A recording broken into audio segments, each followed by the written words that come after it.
Good morning and welcome to everyone joining us this morning on our first webinar of 2025 on the sexual abuse of older people. My name is Sarah Browne and I'm the Vice Chair of Hourglass. And for anyone who's not familiar with our charity Hourglass, it's a UK-wide charity which is focused on ending the harm, abuse and exploitation of older people. And our mission is very simple, is to create a society where older people can grow old safely, feel valued and live free from abuse.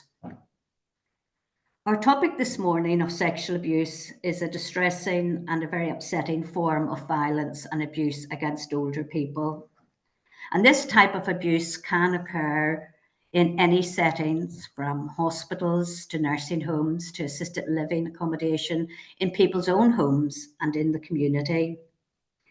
And calls to our 24/7 helpline relating to sexual abuse are comparatively low compared to some of the other forms of abuse.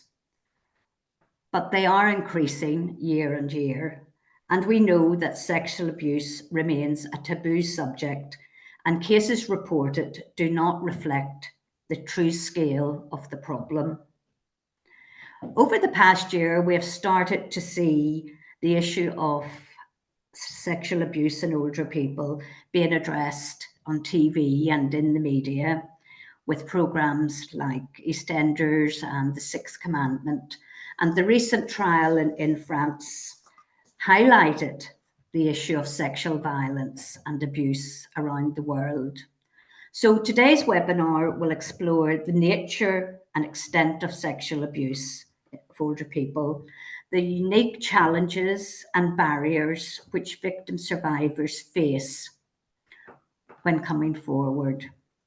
But before I go on to introduce to you this morning's panellists, just some housekeeping rules. This webinar is being recorded and will be uploaded after the session onto our knowledge bank, and a recording will be sent to everyone who is registered to attend this morning's session. So please feel free to watch it again, to share it with colleagues who maybe haven't been able to join us this morning, and to share with family and friends. After the webinar, you will be sent a very short SurveyMonkey evaluation, and I would encourage everyone to take a few minutes to complete, because we really do appreciate your feedback. If you haven't already signed up to receive the Hourglass newsletter, I would also encourage you to do that and to follow us across all of our social media channels, and feel free to comment on anything that appears. We welcome all feedback. And I suppose also, if you haven't already signed our oath pledge, please think about that, as we're keen to gather as many signatures to the pledge as possible. So finally, if anyone has any questions as we go through this morning's session, please use the question and answer function on Zoom, and we will try to address any questions that are put in to us as we go through the session this morning. Unfortunately, as some of you may have seen on social media, Amanda Warburton-Wynne is unable to join us this morning, and we're very disappointed about that. But we're delighted that we've been able to bring together a very strong panel of panellists from across England and Wales. We do try in our webinars to get someone from all the devolved nations, because it's good to get the different perspectives, but unfortunately that's not always possible. So this morning we have with us Elisabeth Alton, who is the named GP for safeguarding for adults in Humber and North Yorkshire. And we have Duncan Craig, who is our Chief Executive Officer from We Are Survivors. We have Mike Wilkinson, the Deputy Chief Executive Officer of New Pathways, and Danny Tatlow, who is our Research and Policy Officer from Hourglass. I would now like to invite the panellists to introduce themselves, to say a little bit about their role, and the work that they are involved in and have been involved in, and their organisation, and their experience of working with victims and survivors of sexual abuse. Thank you. And maybe start, Duncan, with yourself, just because you're the first on my screen, and we'll work across. Thanks, Sarah. Afternoon, everybody. I was nearly said morning, and then I've got a big clock in front of me that says we are now 12:10. So good afternoon, everybody. Real pleasure to be here. I'm Duncan Craig. I'm the founder and chief executive of We Are Survivors. We are now the largest male survivor organisation in the UK, supporting specifically boys and men affected by sexual abuse, rape and sexual exploitation. I am very publicly a survivor myself. I talk about my own experience as a sexual abuse survivor, very, very open, and I talk about that a lot, and I use my lived experience to work beyond my organisation. So as well as being the chief exec, I do a lot of work with government, advising, research, inputting into the Tackling Violence Against Women and Girls strategy, and also I am the co-author of the Men and Boys as Victims of GBV strategy in Greater Manchester, the first in the UK, and hopefully not the last. And it's a real pleasure to be here. Thanks, Duncan. And then if I pass across to Elisabeth. Thank you very much, Sarah, and thank you for asking me. And so my background is that I was a general practitioner for about 38 years. But about 10 years ago, I applied and got my job as a named GP for safeguarding adults, which really I became really interested in safeguarding adults because I'd worked in one practice for quite a lot of years. I'd seen people that were maybe in their early 60s when I joined.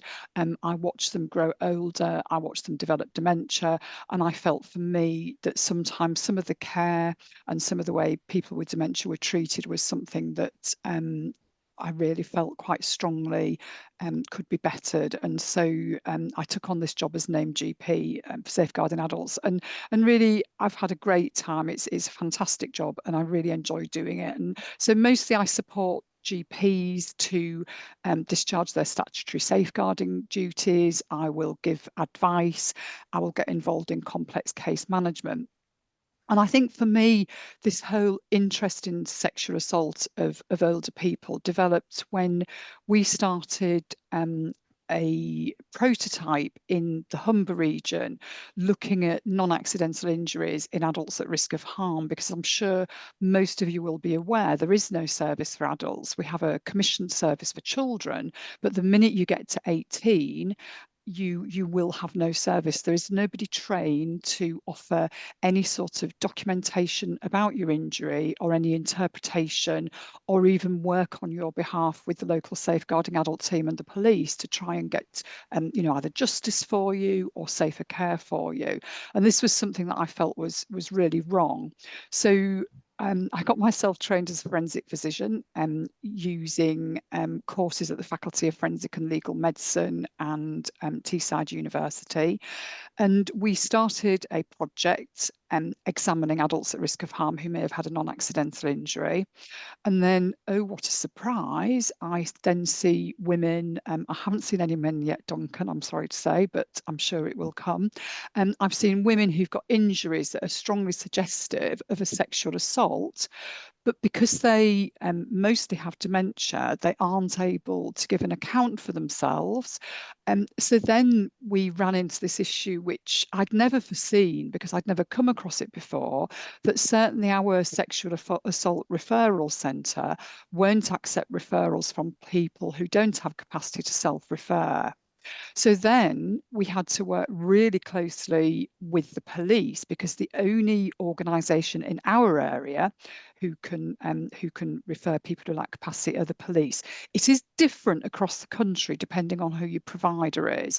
But for me, that was this, like a red rag to a bull, really. How can we differentiate between adults who lack capacity to self-refer and adults who can? So we've worked really closely with our police and our safeguarding adult team. We've had fantastic help and support from the Faculty of Forensic and Legal Medicine, and we have a document which is like a procedure document about how you go about, in a timely fashion, getting adults who may lack capacity referred for a SARC medical. We've worked with the police, we've upskilled people about how you assess capacity in terms of sexual assault and capacity to consent to sex, because that's really important. Because if you lack capacity to consent to sex, by definition you can't, it's rape if you can't consent to that sexual act. And the document that I'm referring to, that has just gone through the committee at the Faculty of Forensic and Legal Medicine, will soon be on their website, and I'm very happy to share that with Danny and everybody at Hourglass, so that they can maybe circulate it after this webinar. So that's really my background and where I've come from. So thank you, Sarah. Thanks, Elisabeth. That's terrific. And if I move across, Mike, to yourself. Good afternoon, all. Prananda. My name's Mike Wilkinson. I'm the Deputy CEO of New Pathways. For those of you that haven't heard of us, because we're based in Wales, we're an agency that provides specialist support for people affected by rape and sexual abuse. And we're in our 32nd year, so we've been around a fair while. In terms of our services, we see approximately 10,000 people each year in Wales. We run sexual assault referral centres. We provide a range of therapeutic options from cradle to the grave, really. I think our youngest client to date has been 3. Our oldest client has been 96. We also run lots of training and awareness and a counselling college. In terms of my journey to be a New Pathways, it was kind of very much a roundabout journey, if you like. My background is working in prisons, actually. So my first career was working in prisons, and I worked in high security prisons. And then I worked in local prisons as well. And one of my roles was managing a therapeutic daycare centre for prisoners, primarily for prisoners that were acutely suicidal or were struggling to cope and had various issues. And it struck me whilst doing that work, the amount of prisoners that we were seeing where they had backgrounds of childhood sexual abuse, and there was direct links really to their offending behaviour and their experiences, their younger experiences of sexual violence. So it kind of really got me interested in why these men had ended up in prison, and seeing how their journey was mirrored time and time again. So on the strength of that, I went back to university, did a postgrad diploma in cognitive behaviour therapy, and I started volunteering for New Pathways in 2003 as a volunteer counsellor. Managed to get a secondment from the Home Office, and they let me escape for a couple of years, and I set out to set up a programme outside in the community to provide support for prisoners upon release. And really, I never went back. So now I've got an office without bars on the windows, which is great. That's a plus. On the minor side, if I'd stayed where I was, I would have retired last year on a full pension, but I'm not bitter. But I think Duncan may well tell you, this kind of work, it gets its hooks into you, and it's a pleasure and a privilege to be doing this work. So I can't imagine ever doing anything else. In terms of my interest in older people and sexual violence, it was really prompted about 10 years ago. We've got offices throughout Wales, and an elderly gentleman walked in off the street into our office in High Street in Newport, and he asked to speak to somebody. So I took the time to speak to him, and basically he'd had a diagnosis. He was in his 70s. He wasn't a well gentleman, and he had suffered childhood sexual abuse, and he'd never told a soul.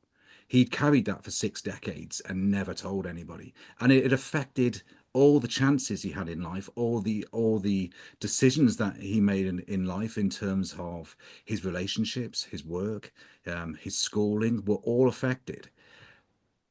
And it really struck me that he's had a life that's been damaged so badly by his experiences, and it wasn't necessary. If we could have intervened, if somebody could have intervened sooner and provided him the support he needed, he may have had a very different life. And basically, he didn't want services. He just wanted to tell somebody before he died, because he never told anybody. I thought, we are failing people here. This is just not good enough.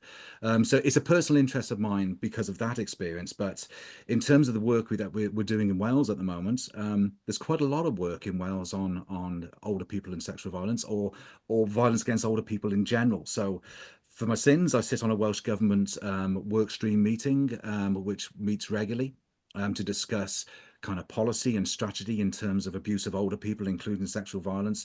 And I also work quite closely with the Older Persons Commissioner in Wales, and their aims are similar. So that it's quite good work actually that we're doing in Wales. So yeah, I'm delighted to be here representing the devolved nations, and yeah, happy to speak to you later and take any questions.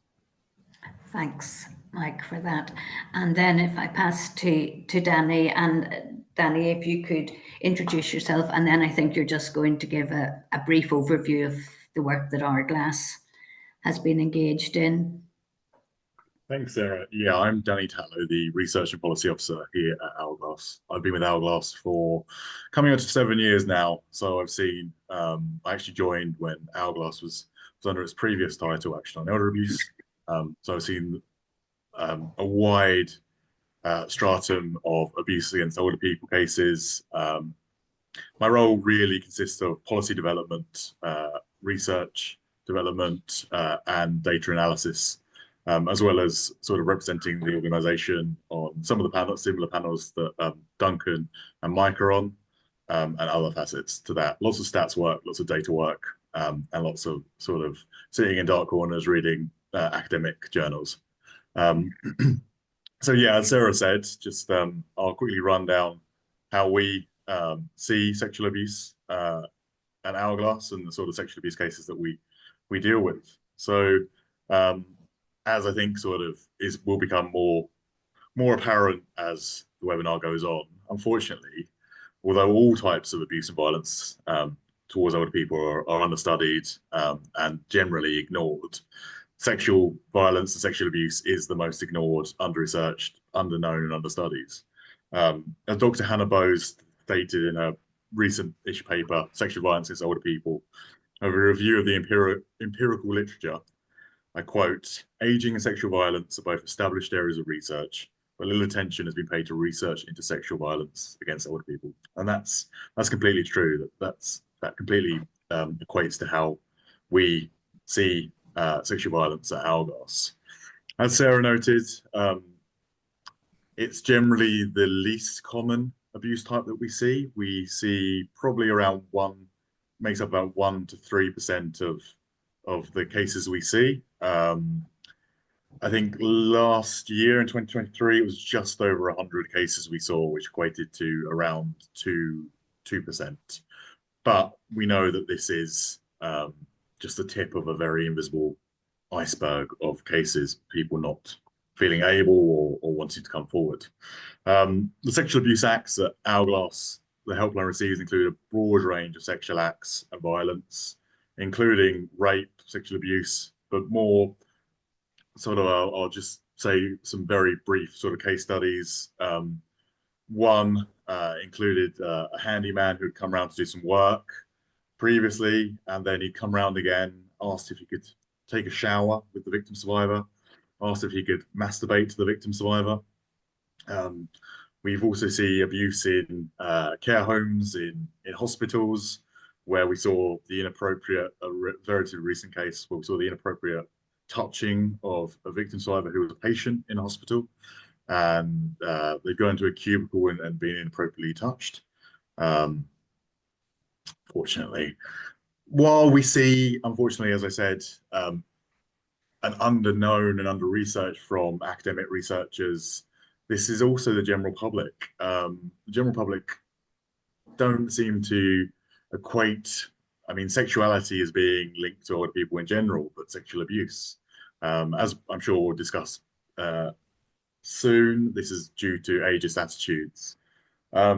But in 2020 and 2024, Hourglass did 3 separate surveys called Growing Older in the UK surveys, which tried to extrapolate how the general public or respondents to the survey felt about specific abuse types. In 2020, 35% of respondents did not consider inappropriate sexual acts or comments a form of abuse. I mean, this is abhorrent figures. In our follow-up last year, which has not been released yet, but we will be released shortly, this has gone down to around 23%, which is positive. However, in the age range 18 to 24, 43% of those respondents did not see inappropriate sexual acts or comments against older people as a form of abuse.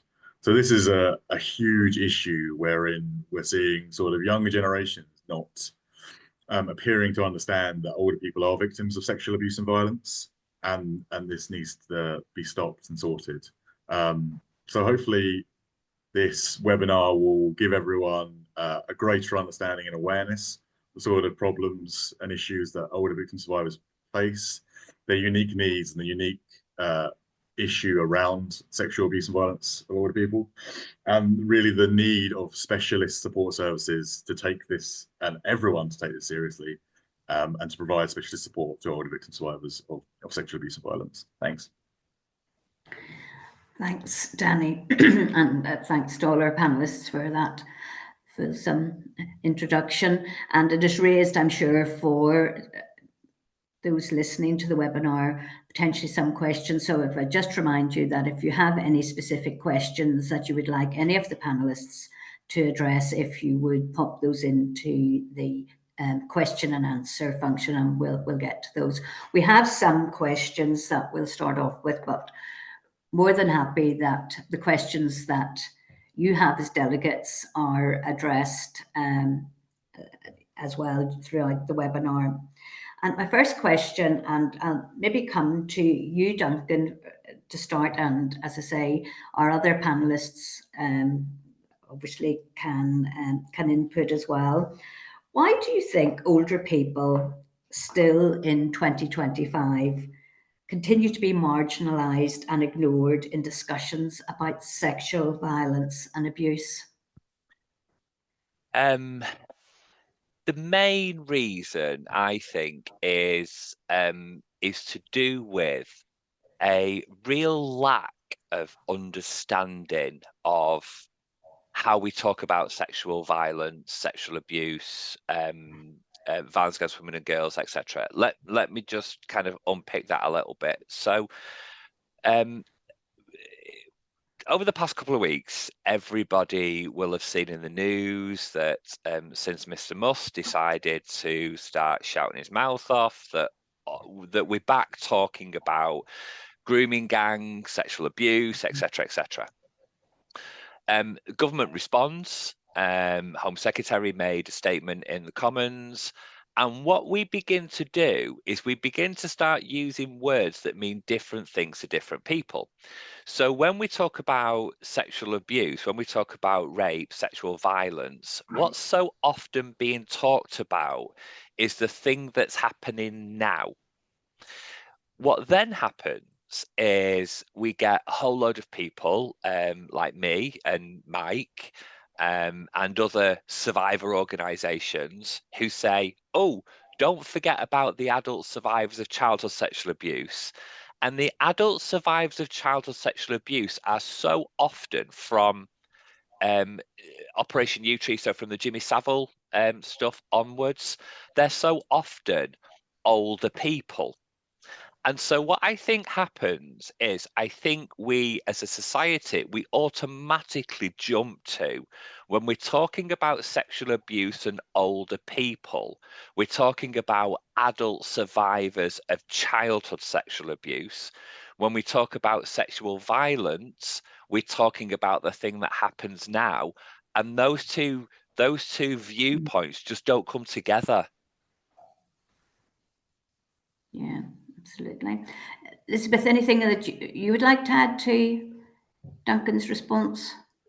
Yeah, I mean, I think it's a society issue about how we perceive older people. And I don't think, although we're talking about sexual abuse today, I think, it's the wider issue of general types of abuse and physical violence, as well as sexual violence. And I think it is a society issue. And I think it has.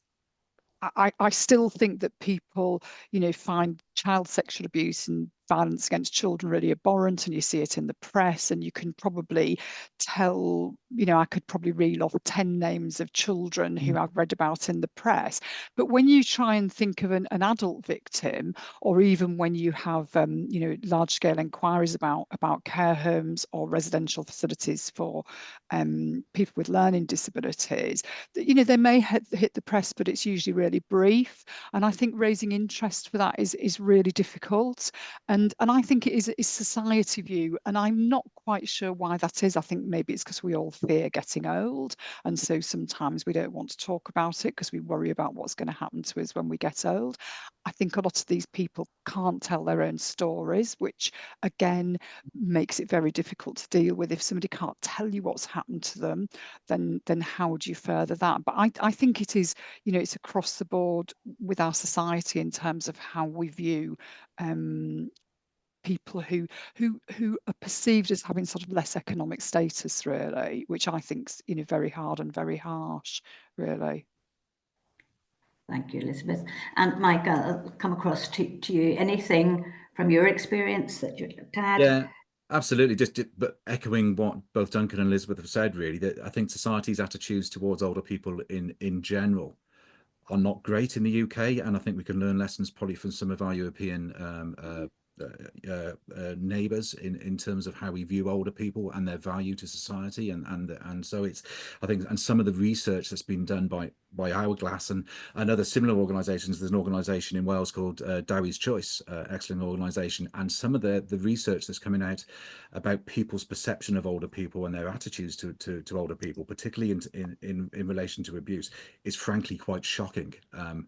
So I tied in with that, people don't like to think or talk about sexual violence generally. If I go into, I mean, I'm used to talking about sexual violence. I've been doing so, every day for the last 20 odd years, but it's not generally something you're going to be sat around the dinner table in the evening talking to your family about. It's not something you're going to be talking to somebody on the bus about. And when I talk about sexual violence to people who aren't in the sector, they tend to say, is that the time, and back off at a rate of knots. They don't really want to consider it, let alone think about it. And when you add in sexual violence and older people, that becomes even more difficult for people to conceive as being an issue, and they'd rather push it over there somewhere. So I think that those two are really fundamental problems, and because if things have to improve, you have to get a society talking about it, and if they don't want to contemplate about it, or they'd rather look at their shoes than engage with somebody who is talking about it, that's a big barrier to start with. So that certainly doesn't help and encourage people to come forward. And I think society doesn't tend, if you think about your atypical, what does a victim survivor of sexual abuse looks like? They probably don't think it looks like an older person. And that's not just reflected in society's views, it's reflected in services that we provide as well. I can give any amount of examples of the older people that we work with and the stories they tell us, where the clues were there. And if they'd been 30 and presented with the issues that they did at 65, 70, people would have asked very different questions, and they may have been a lot more professionally curious. A lady gave an example that she was the victim of and survivor of sexual violence within an intimate partner relationship. And she presented at GPs and various other places with injuries that were consistent with domestic abuse. And rather than saying, my word, what has somebody done to you? The response was, my word, what have you done to yourself? And it's that mindset between, if you're an older person, clearly this is something you've done to yourself because you're old and you're clumsy and you've bumped into things. If you're 30, it's, what has somebody done to you? That needs to change. So I think, sorry, I rambled a little bit, but no, that's fine, Mike. Just because we're getting a lot of chat in the chat box, and one question, well, two that I have picked up, and I may pick up a few more, but one interesting question that one of our delegates has asked, just considering what happens when a person with a learning disability and dementia who is older and is sexually abused, and almost that double edge. And I know, Elisabeth, you have referenced that in some of the work that you do, that where people aren't able to make the complaint themselves because of they don't have the capacity to do that. But again, that's, you know, another very difficult situation to address. It is. So what I unashamedly have stolen quite a bit of the work from Dr. Kath White, who I'm sure Duncan knows well because she's from Manchester, and she has written some really good literature, because St Mary's in Manchester is probably one of the best SARCs in the country, and she has written papers on what injuries are associated with sexual violence in older women, and that's been really helpful for me in my practice. So I will sometimes get a social worker from the Safeguarding Adult team who will contact me and say, you know, there are some concerns around those injuries. The social worker may have already picked up that there is, you know, maybe some difficulties, and it may have been sexual violence, or sometimes I will look at the injuries and say, I think we have to accept that these, you know, may represent that this person's been sexually assaulted. Now, to me, and I don't want to be dramatic, but this is the chest pain of safeguarding. But, you know, so when you have a heart attack, you don't have your breakfast and wait till the next day to call the ambulance. You know, for me, it's that, you know, it's that emergency type situation, because if you are going to get a SARC medical done, it has to be done in a really timely manner, or else you will lose any forensic evidence that you may be able to collect. And for me, that is really important. And I think, coming from a health background, I can, you know, really give advice on that. I'm not SARC trained, I want you to know, so I don't actually get involved in the SARC medical itself. So what we do is we'd have an urgent strategy meeting. We'd gain as much information about the patient's social circumstances. We will look at assessing that person's capacity in terms of, you know, could they have consented to sex? Is that a possibility, or is that not possible?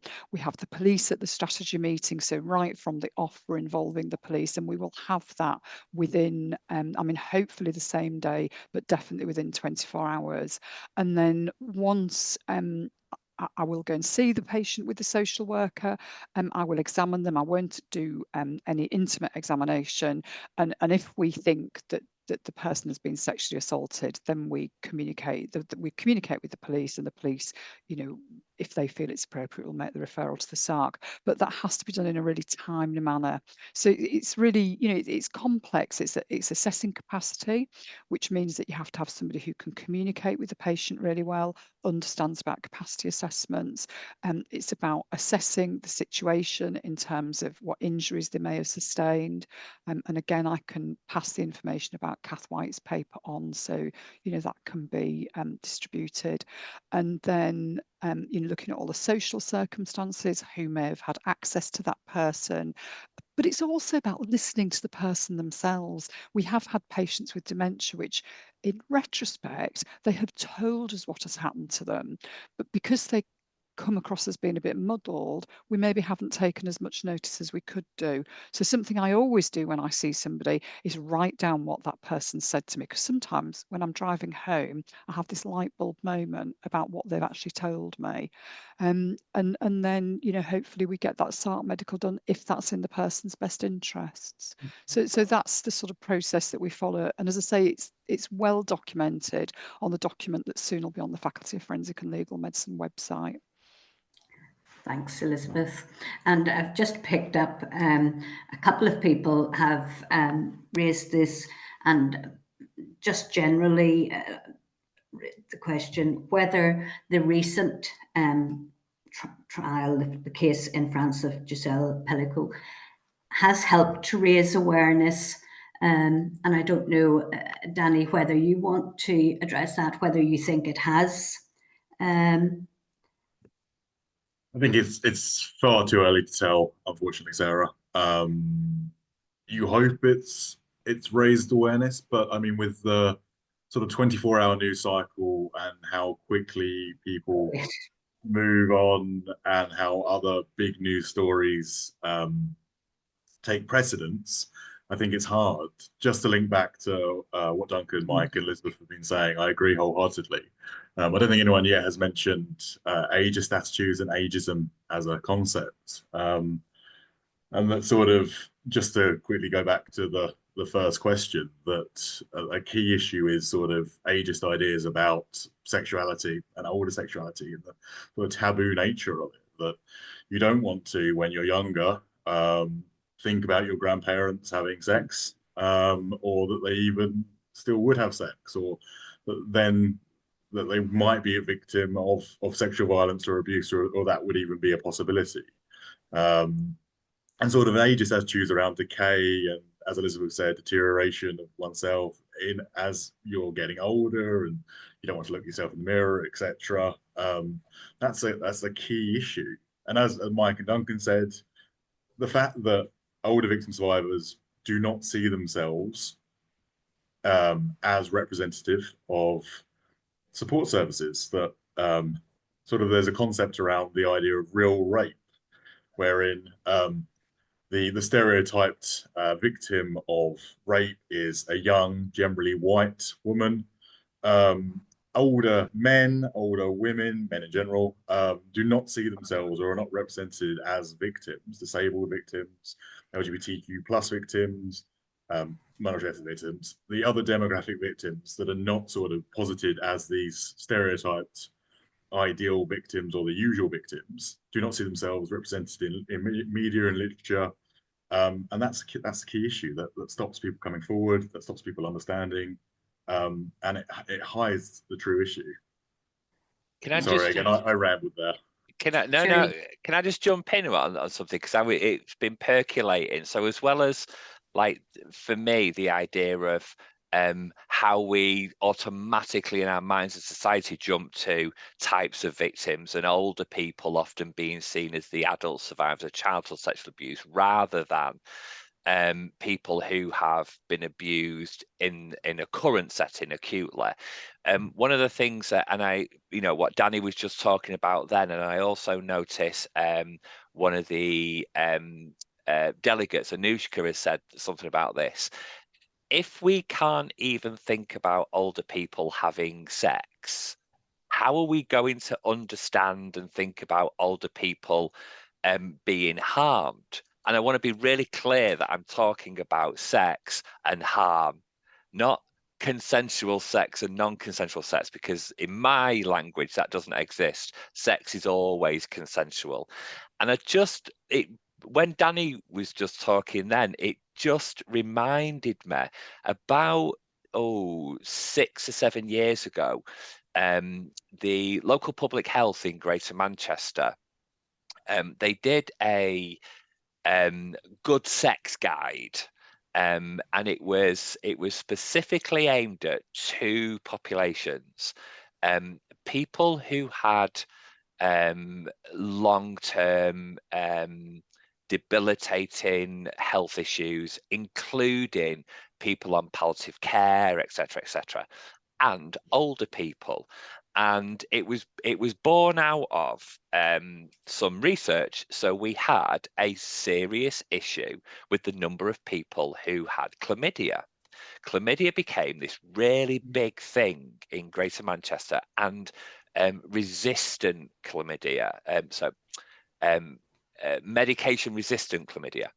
And there was this real kind of like, okay, who are these people? And overwhelmingly, it was older people in their, I think it was like 58 plus.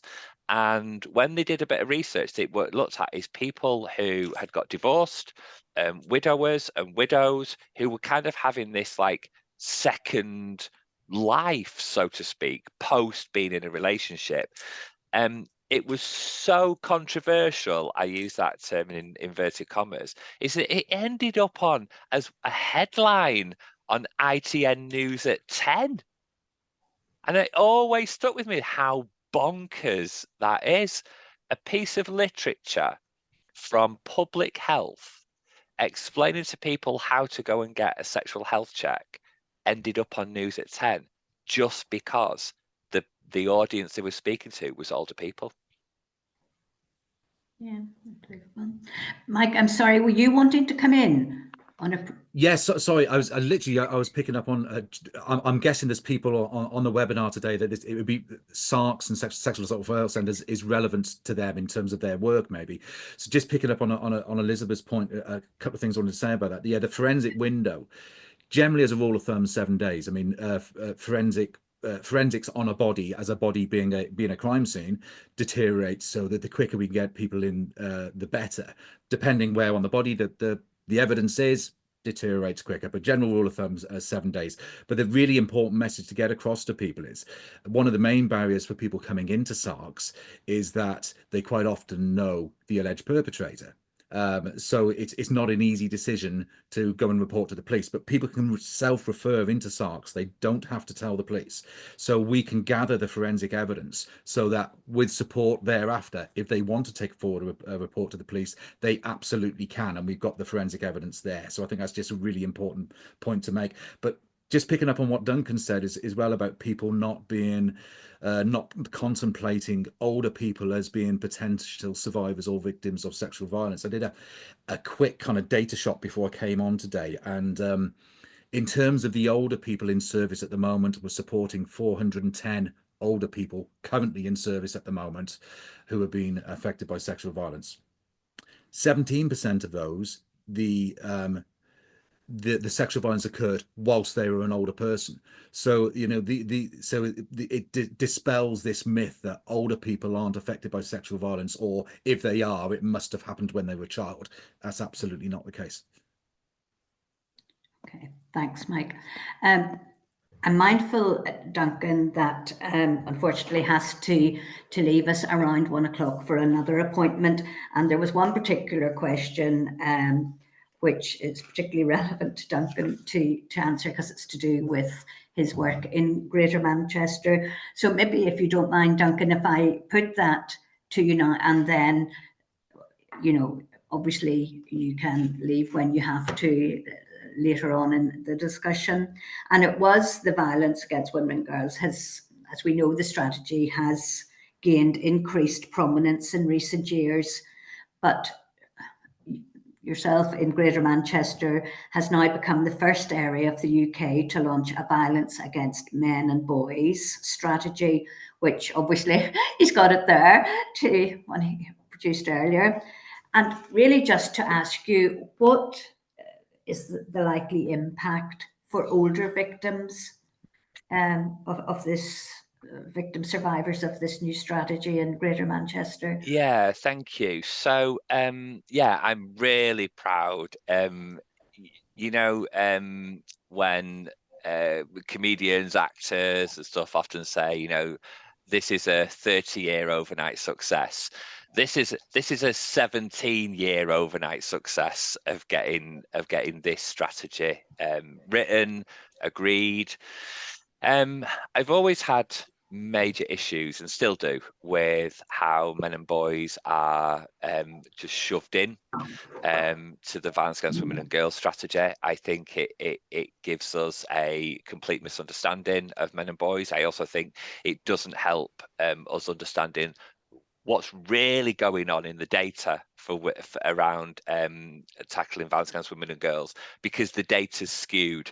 So whilst it doesn't say anything about men and boys in the strategies, the data includes men and boys. And so it's always felt really important to me to separate them out, because I don't fully understand, as a survivor, I don't fully understand is the reasons that men and boys are abused the same as women and girls. So we've kind of got to have a better understanding. And so when we looked at this, when we started unpicking some of this, what felt really important to us was to ensure that we thought about all men, all boys. which includes, of course, older men. And when we begin to then look at some of the top tier, top headlines, so things around, so the strategy is basically looking at 4 of the 5 Vogue crimes. So just to make sure that everyone knows what I'm talking about, sexual violence, domestic abuse, so-called honour based killing, forced marriage, and FGM, female genital mutilation. There's your 5 Vogue crimes. We're looking at sexual violence, domestic abuse, so-called honour based killing, and forced marriage. So we're looking at 4 of the 5 around men and boys.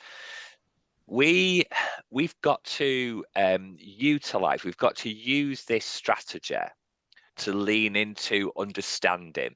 So that's the first big thing for me. So when we're looking at kind of like domestic abuse, for instance, I'm interested in ensuring that we're not just looking at male victims in a younger sense, that we're looking at all victims. And so one of the steps forward that we want to make, and the strategy is potentially giving us the ability to do this, is to effectively have an individual whose sole responsibility is like the kind of the male, the gender-based violence male victims lead. So they will sit within the combined authority. Greater Manchester is made up of 10 local authorities, and we're in a bit of a unique position as well, because we have quite a lot of devolution. So we've got quite a lot of devolved powers in Greater Manchester that we don't need to speak to central government about. And so we're looking at things like, what do we do about refugees? How do we ensure that there is refuge accommodation? And that might not be exactly the same as what you would do for females. So is it traditionally one house where we put loads of people, or is this something different?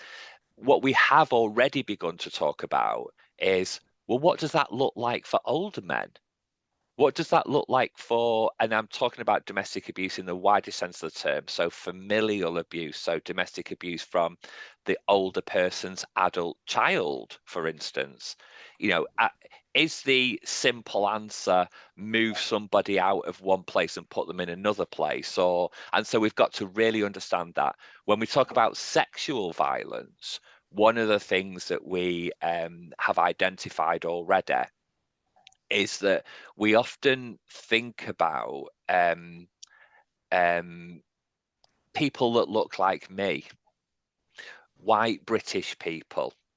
And if we're talking about sexual violence in older people, then so in Greater Manchester, where we've got a massively diverse, ethnically diverse, culturally diverse population, many of the older people will be first generation migrants. So when I was working with a local organisation, when I was in a CVS, one of the things that we really identified was about loneliness and isolation.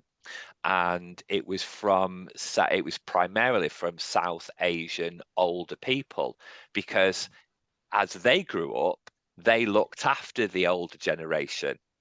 Whereas now they've moved here, and their children who are growing up, their children are having careers. And so many older South Asian people were kind of quite isolated. And so we were bringing people together, doing luncheon clubs, etc. We've got to think about that, because that's a different offer. That's a very different offer to be culturally appropriate and culturally sensitive to so many older people who, as I say, will be first generation migrants.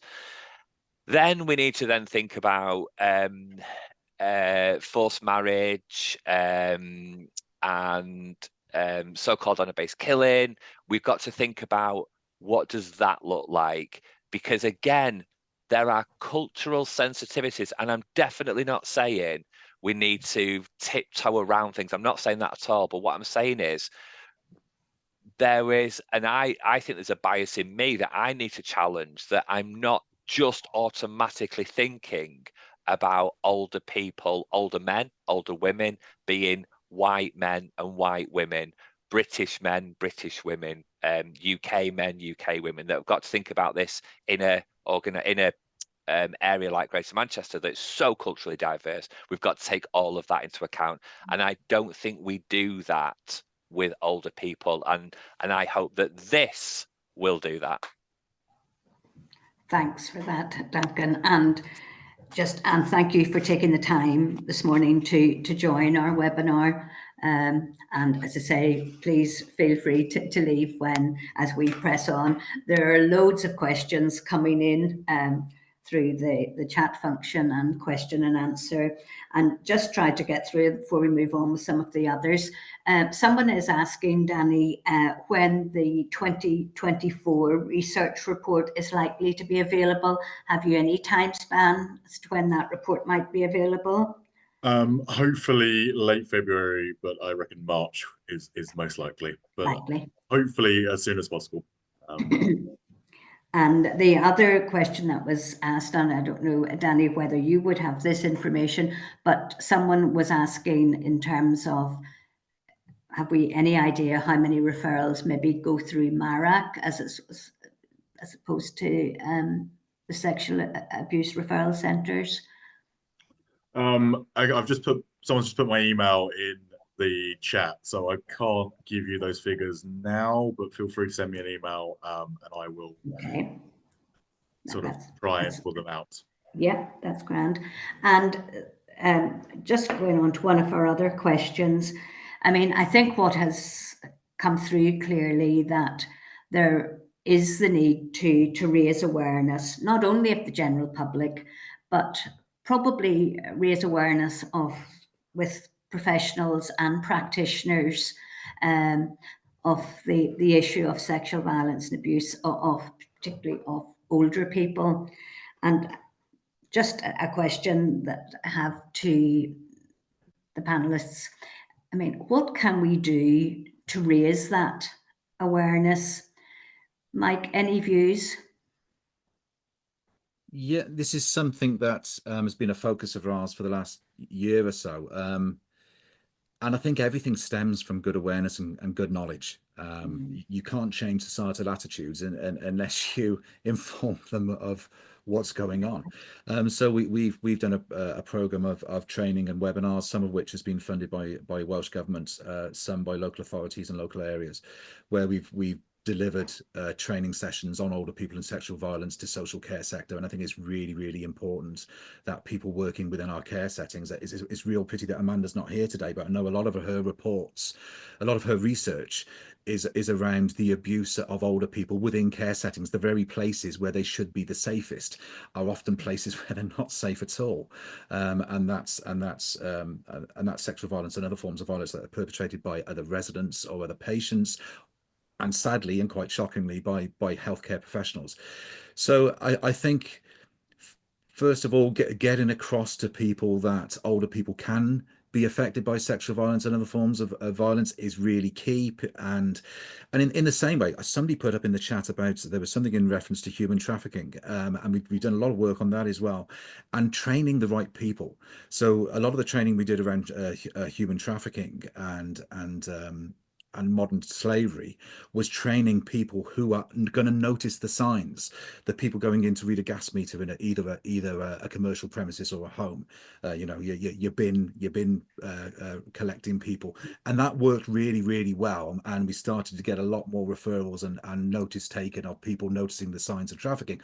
Similarly, the training the right people who are going to come into contact with older people who can often be very isolated, because if they have issues that make leaving their home difficult, or they just, because their circle is closed, quite often we need to get the training and awareness to people that are going to go to them.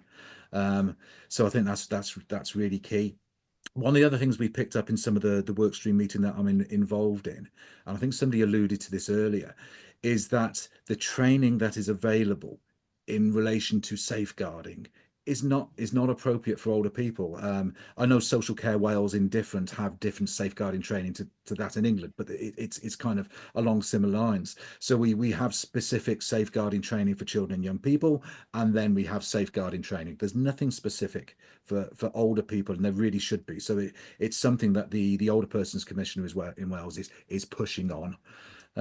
So there's a few things there, but there's just no substitute for good awareness raising. And I think things like the EastEnders storyline, that I know that Hourglass worked with the cast and the script writers on, that really important, because that got people talking about it.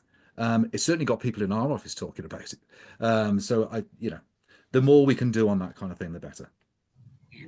I think, I don't know, you might not have seen it, Mike, in the chat function, but someone has sort of mentioned that in terms of awareness, so often it's seen as an event, an awareness event, rather than, as you've pointed out, it needs to be a process. It needs to be something that is constantly reinforced in many different ways.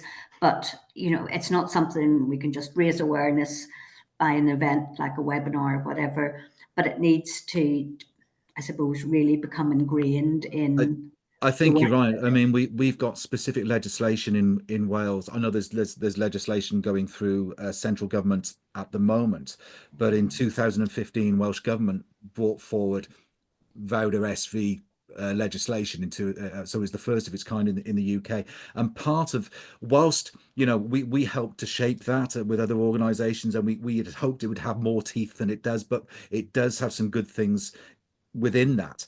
And within that was the establishment of a national training framework in Wales, which looked at mandatory training that statutory organisations should have. And yes, covering things like safeguarding, covering things like diversity, but we sit on that is reviewed annually, and we sit on a panel that reviews that. And older people and sexual violence is now one of the ones that they're looking at making that as a mandatory training requirement as well. So that's one of the really good things that has come out of the legislation that we have. Excellent. Thanks for that, Mike. Elisabeth, anything that you would want to add about raising awareness, particularly with professionals and practitioners? And again, I noticed in an earlier input in the chat box that someone had put in that many professionals share ageist notions and ageism and ableism that also, often influences. No, I agree, and I think challenge is really important, and so I think empowering professionals who are really interested in this subject to challenge when they see that. And we started challenging about the use of the MCA with Mental Capacity Act with older adults in our local acute trust, and the response has been fantastic. And I think it is having that confidence and giving professionals the confidence to challenge is really helpful. I do think training is good, but I think, as Mike says, it's sometimes, you go and do your training, and then making sure that training is actually implemented into practice is a separate issue, really. And I think that something that can be done is in supervision, and most people have some sort of supervision in their jobs, saying, okay, so you went to that training 3 months ago, can you tell me how you may have implemented it into your practice in the last 3 months? So I think if anybody does clinical supervision or social work supervision or supervision of any staff, I think looking at the training they've done and asking them how they've used that training is really important, because moving the evidence that training works is sometimes quite low if you mass train people or do online training. But the training that really works is that small group challenging face-to-face type stuff. Now, lots of organisations can't afford that, but if you supervise people, you can implement that within your supervision, and I think that's really important. I do think it's a bit of a pincer movement. Yes, training's really important, but I think to address this society issue, I think the EastEnders was great. We had domestic abuse and the Archers, and I think that was really good. And I think keeping it in, I think these dramas really help, because you can talk about a drama, but you may not want to talk about your grandma having sex. So I think it's really good from that perspective, because I think there is this taboo about talking about sex in older people. And I'm trying to remember the name of the drama, and it's gone from my head at the moment, which I just thought was fantastic, about older people getting married and having a relationship, and oh, it's gone, it'll come back. But I think that's really good. But I do think central government have some responsibility as well, and I think it's lobbying them. And when I was looking to contact the safeguarding minister, well, they only do safeguarding for children, and then the domestic abuse and violence against women and girls. And again, what's that about? Why don't we have a safeguarding minister for for ordinary adult safeguarding? I found it really difficult. And again, we've only recently started collecting domestic abuse statistics on people who are over 60. Again, what was that about?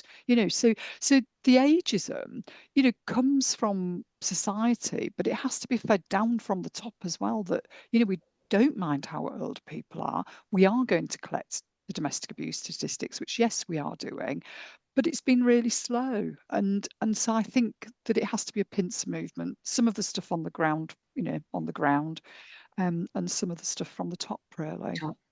Okay, thanks. Last Tango in Halifax. If you want to think about sex in older people, watch Last Tango in Halifax and then discuss that. Sorry. Danny, just following on from Elisabeth had mentioned the EastEnders storyline, and I picked up in the chat box, someone had asked just about the involvement of the charity in that storyline, and I just wonder if you want to add anything to that. Yes, Sarah, but if I could first just sort of wholeheartedly agree with what Mike and Elisabeth have been saying. Awareness is key. We need sort of from a young age, sort of schools, universities, colleges, sort of getting younger people understanding about the types of abuse that older people face. Again, as they both said, training, need not just be an event, but a process, especially around sort of practitioners that work in safeguarding and social care and health. Police forces desperately need sort of retrofitted to understand the needs of older people and older victim survivors, especially from a data perspective. God, I mean, I could talk about data all day, which I'm not going to.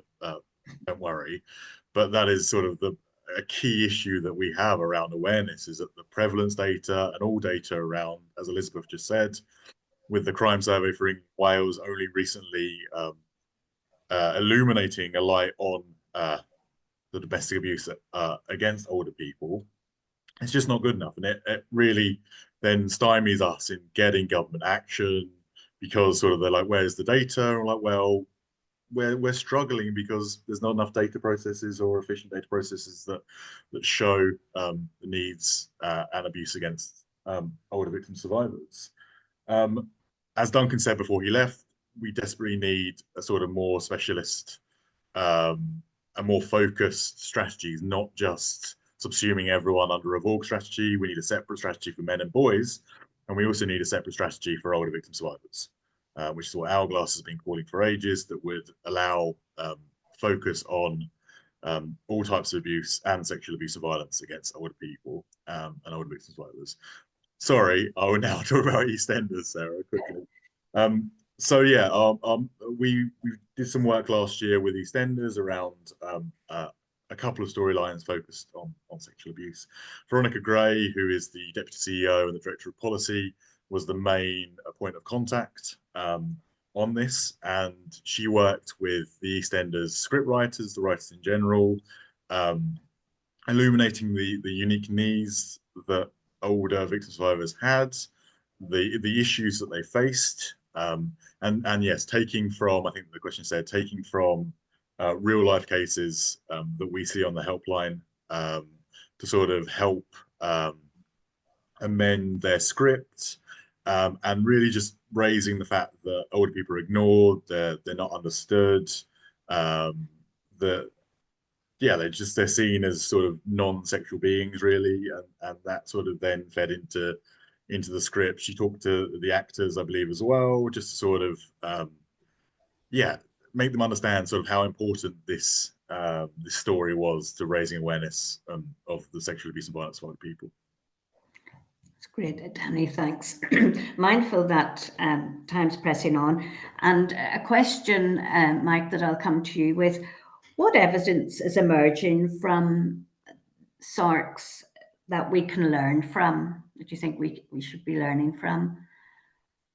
Evidence is a very good word, actually. And I think key to this particular issue is there's a paucity of evidence, really. There's a paucity of good data that in relation to sexual violence and older people. And it's certainly that one of the main focuses of the Welsh Government work stream that I sit on, that one of the main themes of that is getting some improved data and an evidence base. And again, that stems from encouraging people to come forward and seek help and stuff like that. So sexual violence generally, I mean, in terms of the SARCs, what evidence is coming for the SARCs, I can speak to that, but I'll speak to our sexual violence services in general, whether people go through the SARC route or come in for counselling. Is that obviously the evidence that we've got show that there is a need for a start. Yes, we have 410 people in service at the moment who are older people that have been affected by sexual violence. The need's there. That's only 4% of the people that we were having in service, but it's not an inconsiderable amount of people. So that in itself demonstrates a need. That's something that needs to be done. If you marry that with what we know in terms of the level of disclosure of sexual violence, which we know is low. So every year, the Office for National Statistics publish their findings through the British Crime Survey, and consistently, when they're looking at prevalence of sexual violence, only about 14-15% of people affected by sexual violence come forward and disclose.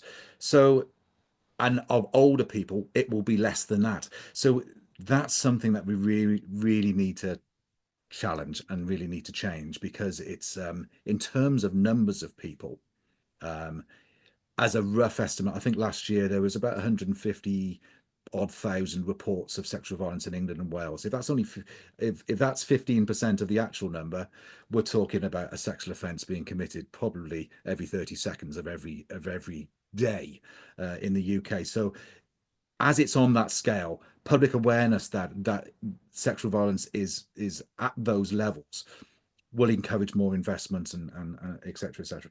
So in terms of lessons learned, one of the things that we've done, which I think has made a huge difference, is that we employ a team of independent sexual violence advisors, or ISVAs. I think we've got 37 ISVAs. It's quite a large team. And we recognise that we need people that have specialist knowledge and specialist input into different communities. So we have an older person's ISVA whose role is primarily to work with older people and to engage with those communities, engage with organisations that represent older people. So we do a lot of work with seroptimists, a lot of work with the Women's Institute and various other organisations, and that has really worked. It's helped to increase the number of referrals that we have. And also those organisations have got such a part to play because they are raising awareness amongst their membership, but also at the events that they do. And they're really involved as well. Now, for instance, our local WI make trauma teddies for our young clients that come through SARC. So they're not just raising awareness, they're actively involved in SARC services as well.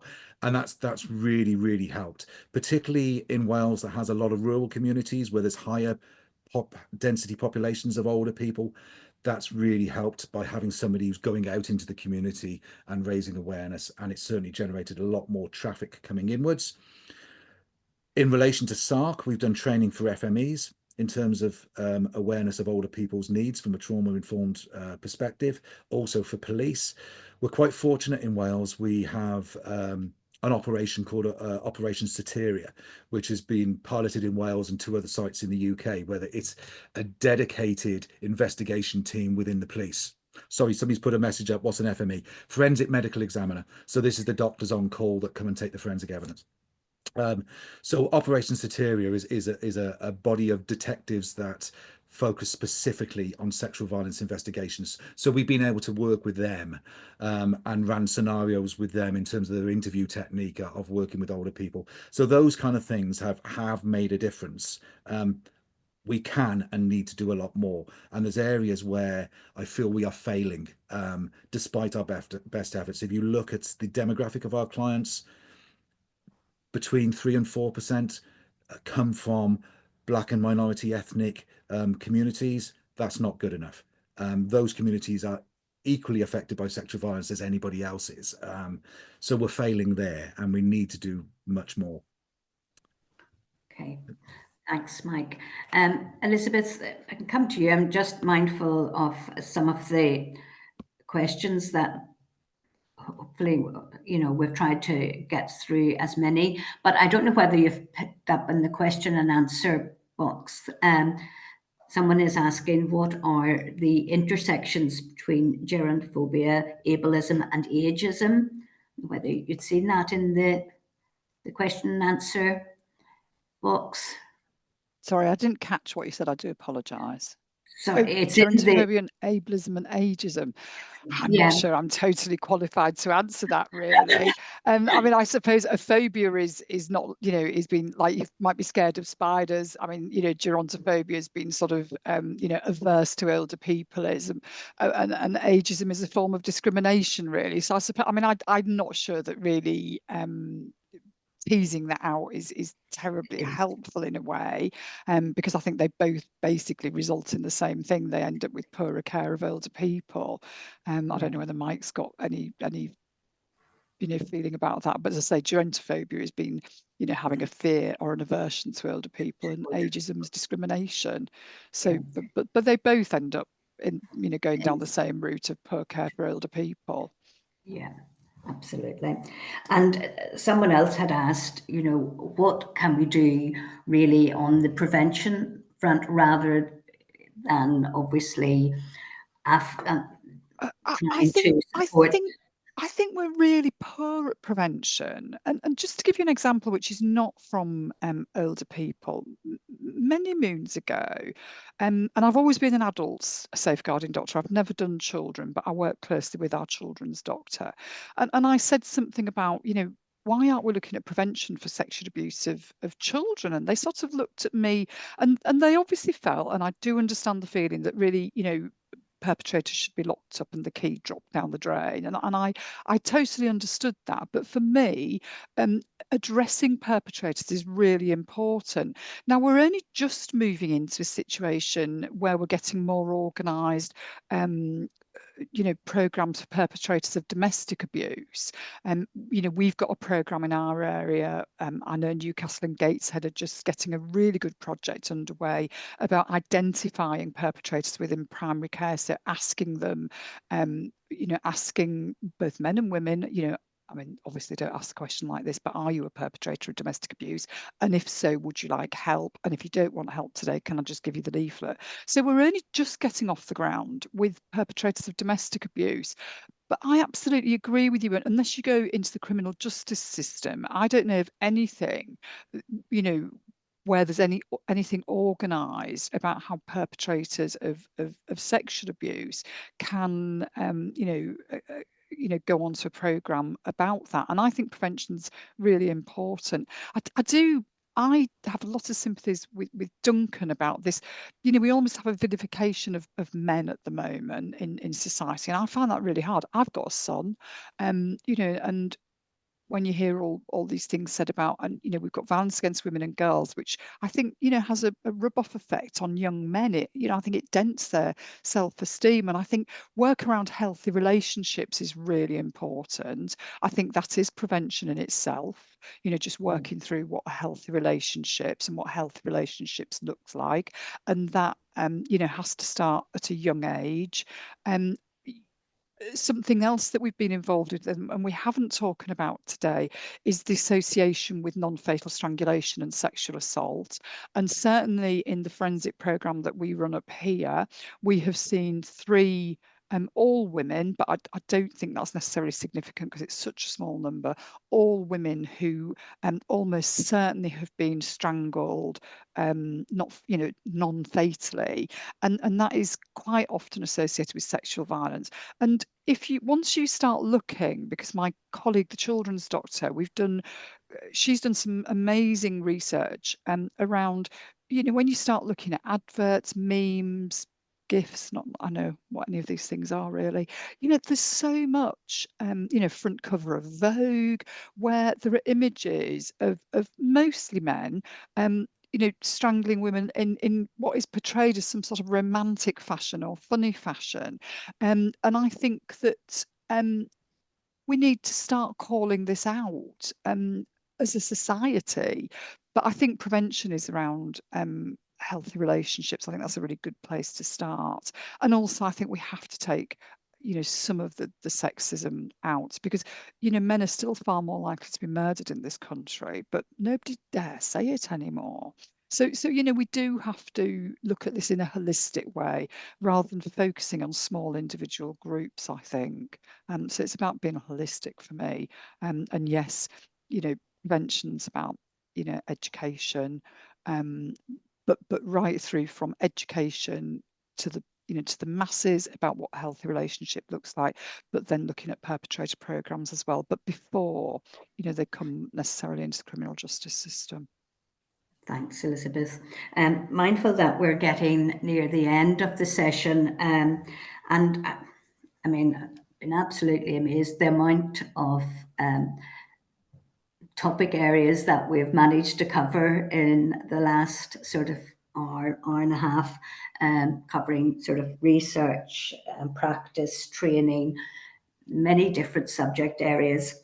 But just as, if I'll come to each of you first, just sort of any final comments that you'd like to make around, can you point to any specific aspects of good practice or emerging themes or interventions which are proving to be very effective in supporting older victim survivors of sexual violence and abuse? And Mike, if I come to you first, and or feel free to make whichever closing comments you would like to the webinar. Absolutely. Yeah, I'll come on to the good practice bits in a minute, but just following on from what Elisabeth was said in terms of prevention, there are some good things going on in different parts of the country. Something that we've been involved in quite heavily, which is a police working with PCC's offices, police commissioners' offices in Wales, is recognising that areas where people tend to be vulnerable are in nighttime economy areas. There's certainly hotspots. So we've developed and delivered, we've called it the SWAN project, so safety of women at nighttime. So where we're going and training staff who work in bars, clubs, restaurants, taxi drivers, stuff like that, in terms of what they can do to support people if they're sorry, my dog thinks it owns the street, so it's just let them know they're there, so sorry about the dogs barking. So the training aims to equip people to deal and support people who may be affected by sexual violence, but also to spot potential perpetrators. The nice, kind gentleman that's helping the drunk person out of the club and getting in the car, make sure they get home safely. Okay. And intervening safely and how to do so. And that's really worked quite well, because it's given people in those situations a lot more confidence to intervene safely. And obviously, I don't have any statistics in terms of how many people that may have helped in terms of them not becoming victims of sexual violence. But we know for sure that those staff feel a lot more comfortable in doing that, and some clubs even have safe spaces where they can take people where they're vulnerable, where other people can then come and intervene and specialist services can help. Something else we're doing is we're doing a lot of training with universities at the moment.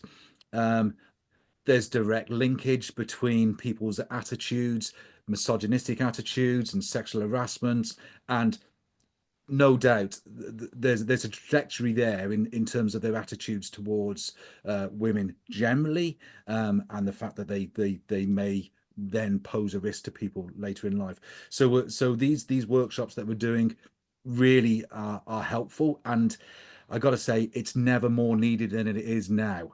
I think over the last 5 years or so, we've had a younger generation that seemed a lot more clued up, and a lot more clued up in terms of what relationships should look like. However, there's been a marked difference in the last couple of years. I think influencers like Tate, who have been high profile, the fact that we've now got the leader, I don't want to get too political, but the new leader of the free world, whose attitude towards women is particularly dire. These influences that we're seeing now on a younger generation were I feel like we're fighting against the tide a little bit, whereas a few years ago I thought we were making some real headway. So I think we need to redouble our efforts. In terms of closing remarks, this is a big issue, and I think people need to recognize it's a big issue. It's not a niche issue that affects a few people. It's a huge issue. And looking at our clients that we have in service, we know of the 400 odd people that we're working with right now, 35% of those people, the abuse happened when they were children. So as a minimum, if that happened when they were 17 and they don't disclose till they're 60, they're carrying that for 4 decades plus as a minimum. A lot of people, a lot longer. We need to do better. We need to do better. People's lives are blighted by sexual violence. People's lives are wasted because of sexual violence in terms of what they can achieve in being happy. So we really, really do need to do better. I'll shut up. I know we've got run out of time. I'll let Elisabeth speak. Thanks, Mike. Elisabeth?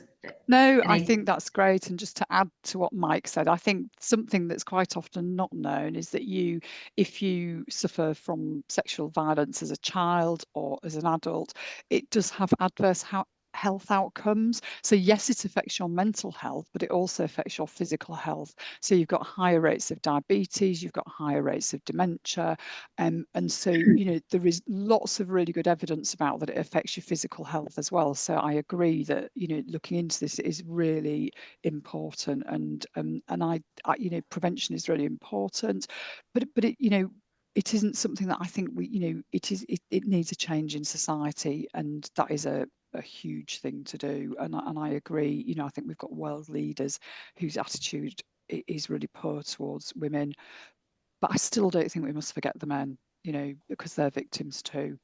And I think it's sometimes harder for them to come forward because it's not seen as something that's manly, to be a victim. So I think we need to make sure that we think about both men and women. Can I give you a little stat on that? Yes. If you look at our children and young people's work, as I said earlier, we work with children as young as 3. So if you look at our referrals of children up to about 12, they're almost equitable. So there's about 46% boys and the rest girls. Once you get into teens and adolescents, male referrals just drop off a cliff. Males haven't stopped being victims of abuse. They've just stopped telling people. Yeah. So that is a major issue without a shadow of a doubt. And when I go and do talks and training and awareness sessions and stuff like that, if a lot of the audiences that I work with in health and social care are predominantly female. They tend to be female environments, but quite often I'll go and do talks at the local rugby club or whatever. And if I pose the question, how many of you think that you potentially could be affected by sexual violence? Nobody in the male rugby club is sticking up their hand and saying, yes, it could be me. And I think society's expectations on men not to be victims of abuse really kick in, and that needs to shift, really does. Thanks, Mike. And Danny, finally, any closing comments that you would like to make in terms of good practice or things that perhaps we could be moving forward on? If I could just raise my perspective on the prevention that Mike and Elisabeth have talked about, I totally agree that there needs to be a much greater focus and attention placed towards perpetrators. By only seeing abuse through through a victim's lens, missing part of the puzzle, support services, organisations to support victim survivors and target interventions effectively towards perpetrators, towards preventing recidivism.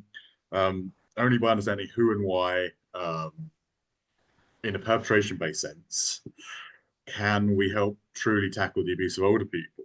I think, as Elisabeth said, there are perpetrator intervention programs that are in the domestic abuse sphere coming to fruition, the Drive projects, others such as that. I don't think yet we've seen any that are specifically focused on older victim survivors or older perpetrators, which again, there's really a lack of focus on. These perpetrator programs need to take into consideration these age-specific factors. We've just talked about male victims, victim survivors, not coming forward.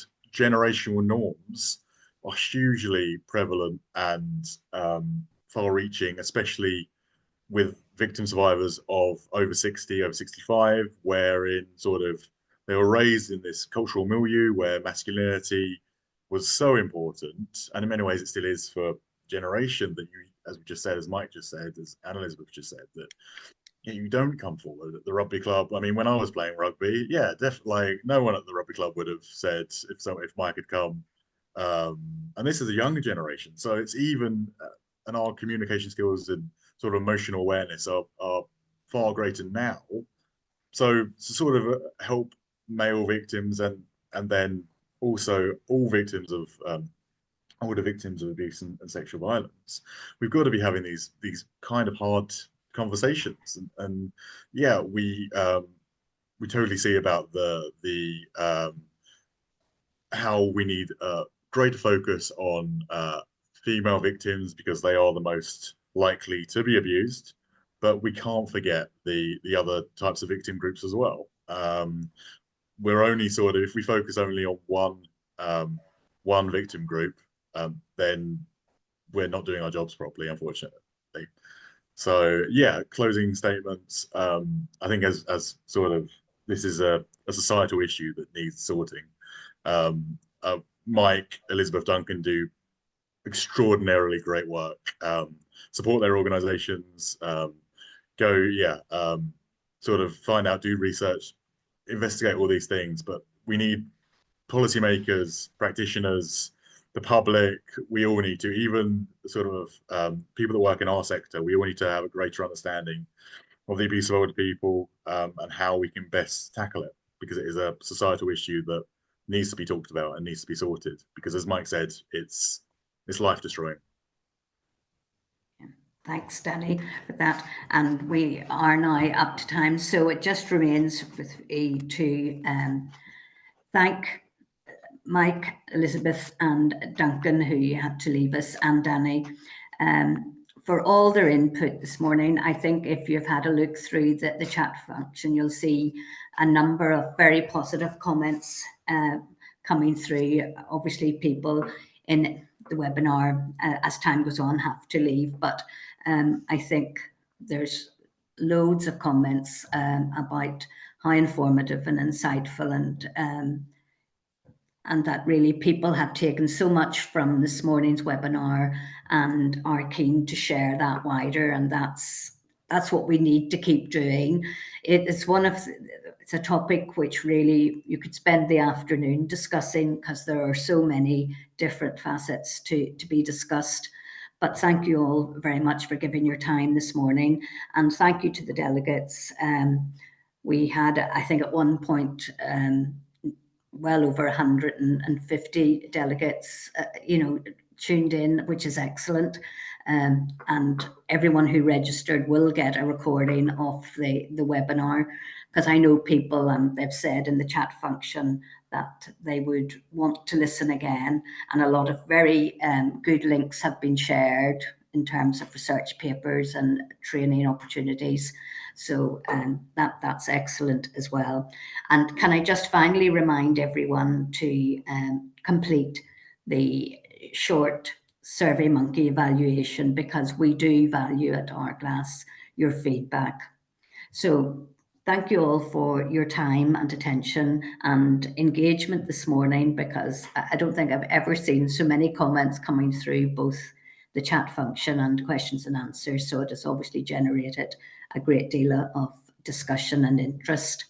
And until we meet again at our next webinar, as I say, join up to our newsletter and you'll find the details of our next upcoming webinar. But thank you all very much and have a good day. Take care. Bye. Thank you. Bye. Thanks, Sarah, for hosting as well. Bye, everyone. Bye.